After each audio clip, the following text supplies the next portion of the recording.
Okay, everybody, glad that you are with us. Welcome to another edition of Art Brunch, where we explore the wisdom of the arts, spirituality, and the great ideas every Sunday morning. Let's go ahead and continue with our series on the wisdom and folly of wealth. We're going to continue our series with the Rockefeller family. Now, I know I've said "and folly of wealth." I'm going to discuss the folly of wealth probably next week. So I've only been talking about the positive aspects of wealth so far, but I'm going to focus on some of the pitfalls of wealth next week. So stay tuned for that. I'll begin with a quick summary of how the Rockefellers' wealth was obtained, and then move on to how they used that wealth to amass an incredible collection of art before gifting most of it to the great museums in the United States. Now, they were great patrons of the arts, very generous with their donations, but they also were incredibly generous with other philanthropic endeavors. I'll mention a couple of those during this presentation. Now, John D. Rockefeller began from very humble beginnings. His father was a complete scoundrel. In fact, he was literally a snake oil salesman who traveled frequently, showing up once in a while to his family home to lavish some gifts on his family, but then he would disappear and leave the family for long periods of time where they began to struggle financially in his absence. Now, John's mother was complete opposite of John's father. She was a devout Northern Baptist who instilled in her son most of the enduring values that we associate with the Rockefeller name. She taught him the value of hard work, sending him out at a very young age to work the family farm. They had to, because the dad wasn't around, had to work the family farm so that they could eat. She taught him the necessity, though, of tithing. As often as they struggled with money, she always insisted that they tithe, that is, give 10% of everything that they made. And she taught him frugality. And she taught him to always be thankful for the blessings of life. Now, when John was 16 years old, he got his first paying job. He got it because he was good at math and was a meticulous recorder of the family's expenditures and incomes. He did bookkeeping work then for the local merchant. Now look at the left. That is Ledger A. It is a very famous document among the Rockefeller family. And every Rockefeller is always told about Ledger A. It was John's personal accounting notebook when he was young, a teenager, where he tracked every single amount that he earned and every purchase that he made. A discipline that served him very well in his business life. John also would forever celebrate September 26th, the day he was first employed. He called it Job Day. Now, from his mother's teachings, he also, from the very beginning, and on his meager salary, continued tithing, giving 10% to his local church. John would forever follow the mantra, work hard, save, give generously. And that gifting never went below 10%, and the percentage only increased as John grew in wealth. Now, fast forward to 1870. When John D. Rockefeller had just turned age 30, he created Standard Oil.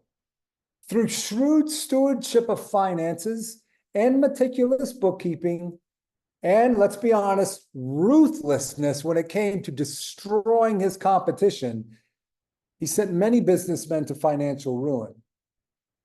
He exceeded anyone's wealth that had ever existed possibly on the planet. And by the early 20th century, he was worth at least $1 billion, adjusted for inflation. John D. Rockefeller's net worth was close to $400 billion in today's money. Extraordinary. However, Standard Oil was broken up by the antitrust crusader Theodore Roosevelt in 1911. So Standard Oil was split then into several different companies. But here's the irony. Far from ruining Rockefeller, even damaging him, splitting up Standard Oil ultimately made him far wealthier. You see, Rockefeller's share of Standard Oil didn't just disappear, but was divided up as equity in all of these other oil companies. And very quickly, these various oil companies rose in value to far eclipse the value of Standard Oil at the time it split up. So in retirement, he became far wealthier than he was when he was working. Rockefeller believed his wealth was a divine gift and a mandate. He said, God gave me my money. I believe the power to make money is a gift from God, to be developed and used to the best of our ability for the good of humankind. Having been endowed with the gift I possess, I believe it is my duty to make money and still more money, and to use the money I make for the good of my fellow man, according to the dictates of my conscience. And generous he was. He helped found the University of Chicago. He offered a $600,000 donation in 1890. That's $600,000 in 1890. He would go on to give $35 million more over the course of his life just to the University of Chicago.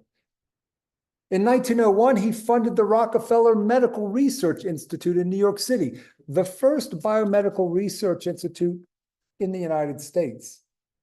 He created the General Education Board in 1902 in order to improve rural education for both whites and blacks. You see, he was appalled by the poverty and conditions in the South, even though he was a Northerner. It also helped, this General Education Board helped modernize agricultural practices and improve public health, primarily through efforts to eradicate hookworm. You see, in the early 20th century, hookworm debilitated many Southerners and dragged down the economy of the region in a myriad of ways. The General Education Board helped establish hundreds of public high schools throughout the South, promoted institutions of higher education, and supported teacher training efforts for African Americans specifically. Rockefeller created the first School of Public Health and Hygiene at Johns Hopkins in 1918, which he then duplicated at Harvard in 1921. An ardent abolitionist in his youth and an early advocate for affordable higher education for African Americans, his foundation funded Spelman College, an historically Black women's college in Atlanta, named after John's wife, Laura Spelman. So let me ask you,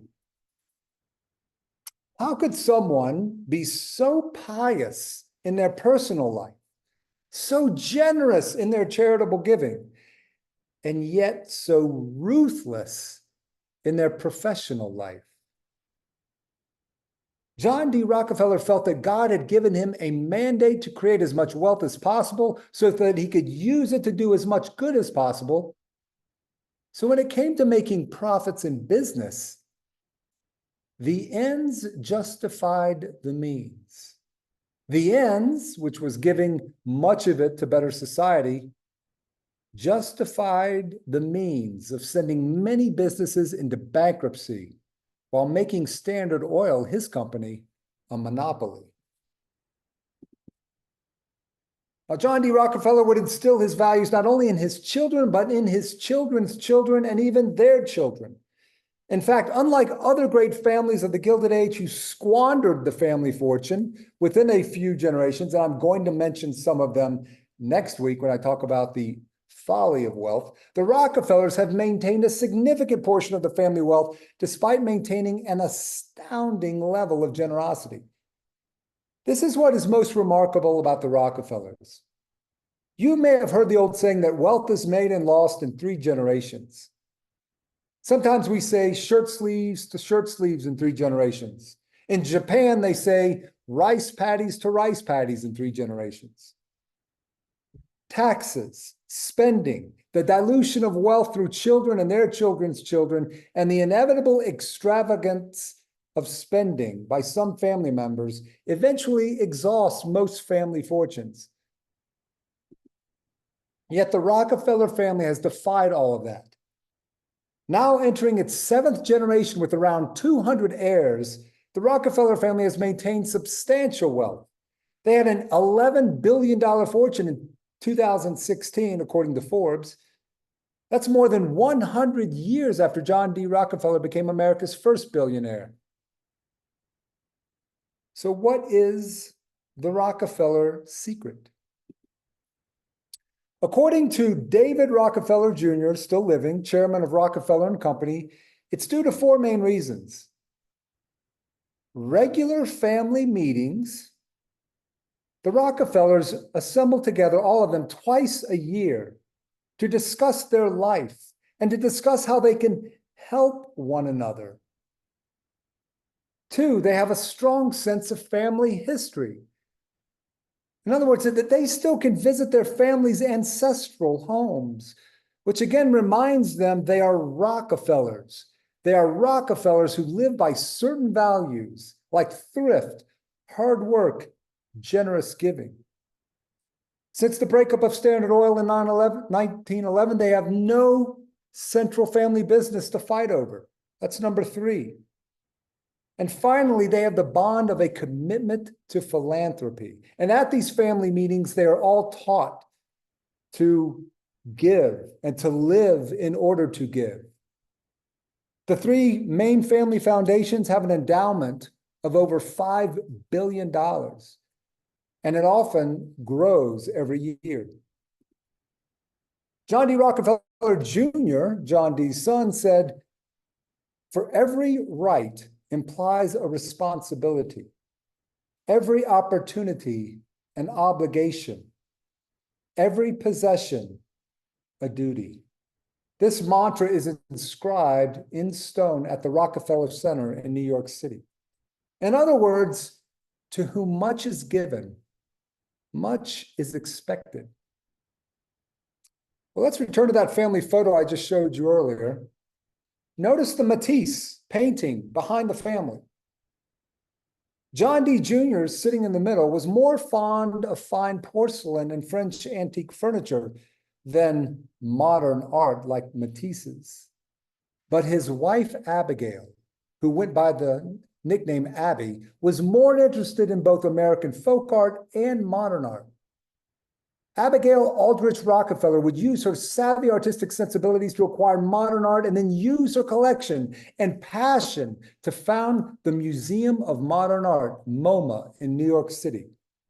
She would later found the Abby Aldrich Rockefeller Folk Art Museum in Williamsburg, Virginia. Now, talk about eclectic tastes, a passion for modern and folk art. Now, Abby was probably first inspired to appreciate modern art in 1913. At the beginning of that year, there was the infamous Armory Show. I've discussed that with you before, which created a major scandal in the art world by exposing Americans to the avant-garde works of Europe. Most American art lovers had never seen anything like this kind of art. But Abby became intrigued and eventually an enthusiastic supporter of modern art. Abby, along with a few like-minded friends, sought to stimulate a market demand for modern art in the United States. They fought to expand the accepted canon of art to include people like Monet, Cézanne, Picasso, Braque, Klee, Gris, and their contemporaries. And eventually, they succeeded. Now, we don't know for sure if Abby actually attended the Armory Show, but we certainly can assume her husband, John D. Jr., did not. He was completely against modern art, which makes her support and philanthropic efforts toward the promotion of modern art all the more remarkable. I wonder if they had quite a few arguments over the amount she was spending to support and promote modern art. The Museum of Modern Art's inaugural exhibition should have been anything but controversial. Its title was simply the artist's names: Cézanne, Gauguin, Seurat, Van Gogh. Not exactly controversial names to any of us, but to art collectors in 1929, when MoMA was founded and first opened, these were challenging works of art. The museum would end up offering a permanent home for her growing collection of modern art. Abbey began to focus on acquiring the work of younger, living artists, which were much cheaper, but also much riskier than Cézanne's and the like.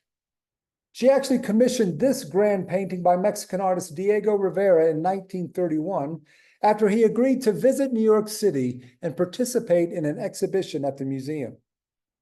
Rivera made this picture while he was on the steamship that was chugging up to New York from Mexico for the MoMA show.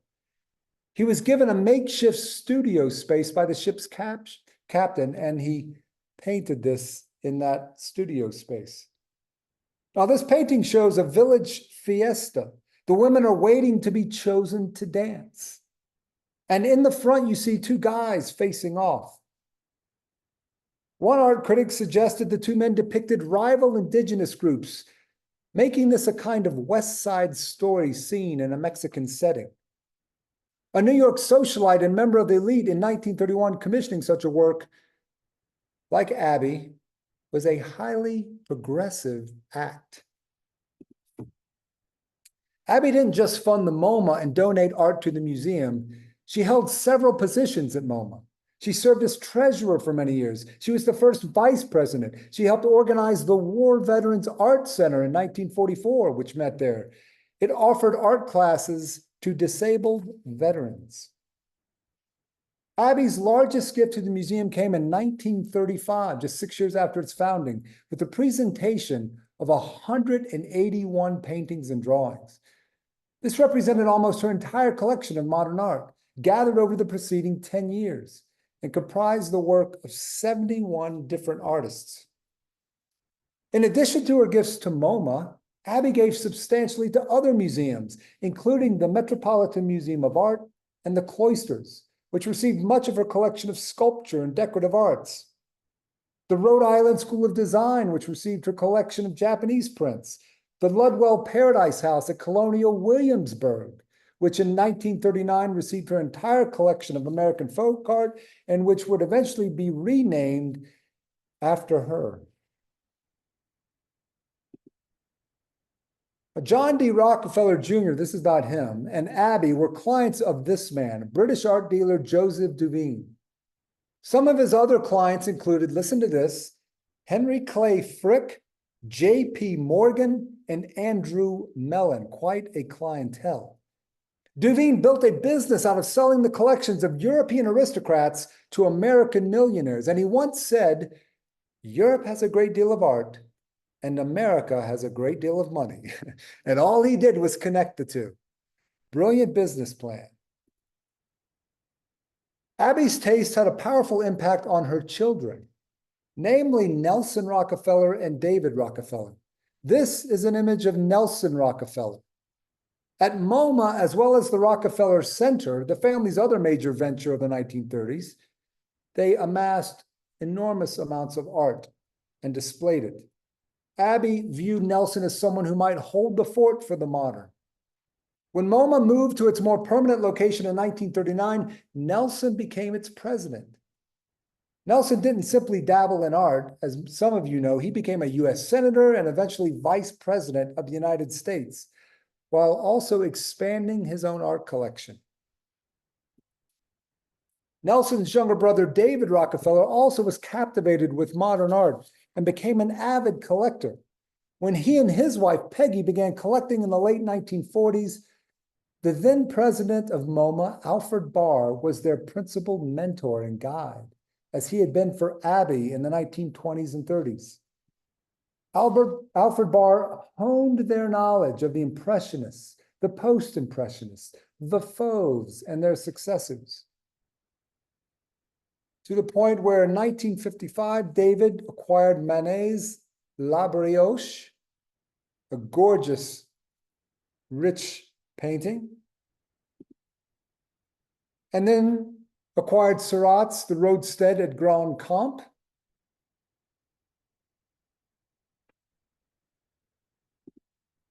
They also paid a whopping, at the time, $500,000 for this painting.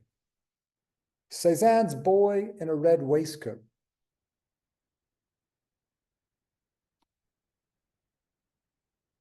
But then a decade later came the purchase of one of the most historically significant collections of art in history.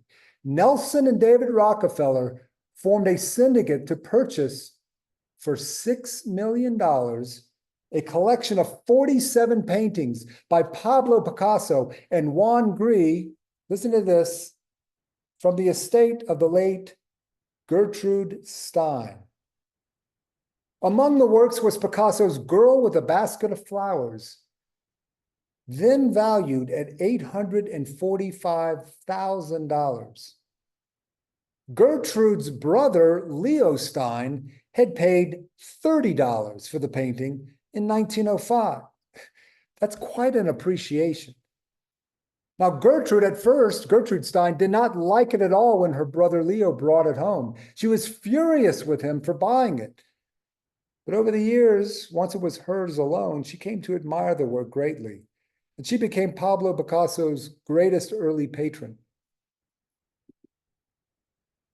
This Rose period Picasso, which was painted while the artist was in his early 20s, went on to hang in between two windows of the library in David and Peggy's 65th Street, New York townhouse. There it is.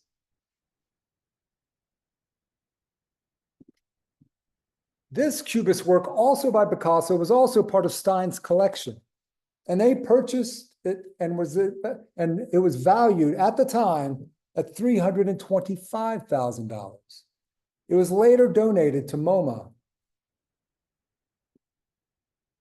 From Stein's collection, David also selected this 1925 work, Le Tapis, the Green Cloth by Juan Gris.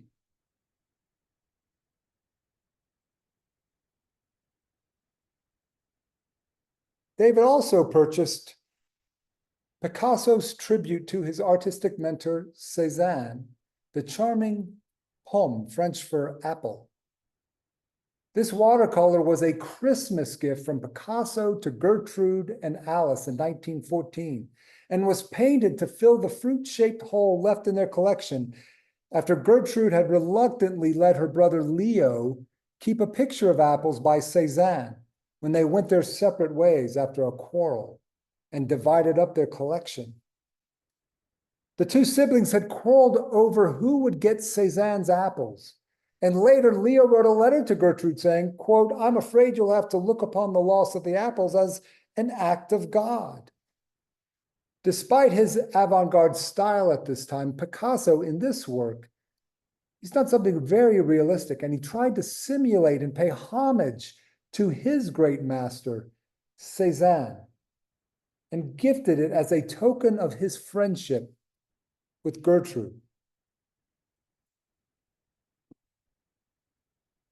The post-war works of the abstract expressionists were, for the most part, not to the Rockefellers' liking. However, David did buy an early Rothko in 1960 for $9,000. In 1960, $9,000, which David hung in his office at the Rockefeller Center.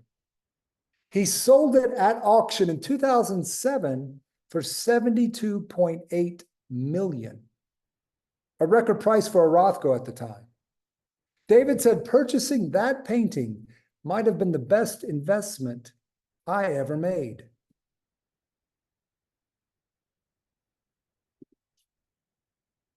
The Rockefellers, though, bought art not for its investment potential, but because it appealed to them. They looked for art that they could live with daily, that they could hang in their home and enjoy on a daily basis. Now, fortunately for them, Picasso's and Matisse's were two of their favorite artists and appreciated immensely in value over the years. Neither Nelson nor David would have anticipated the value of their collection today, nor would their mother Abby have foreseen the impact her own avant-garde leanings would have on the museum collections and the art market today. But it had a tremendous impact. In 2018, David Rockefeller's entire collection of art went to auction. It fetched a record price for a single collection, listen to this, at $833 million, just short of $1 billion. But this is even more remarkable. a testament to the Rockefellers' values. Every bit of that money went to charity, 833 million. So how do we assess the Rockefeller family, and in particular, the patriarch, John D. Rockefeller? Does the end justify the means? John was a ruthless businessman, driving his competitors into bankruptcy, yet who also possessed and passed on the values of hard work, frugality, and extreme generosity. And I would say many of us are beneficiaries of that generosity. I have visited many of the museums supported by the Rockefellers and enjoyed immensely many of the works of art they once owned. How about you? Well, I don't know what your opinion of the Rockefellers was before this presentation, but I'd like to ask you, what is your opinion now? Has it changed at all after this presentation? Does the end justify the means? Well, with that, I am going to open it up for your comments or your questions. If you need me to go back to a slide, I will do that. So anyway, the floor is now open. Don't forget to unmute yourself. And then when you're through, go ahead and mute yourself back. All right. Questions, comments?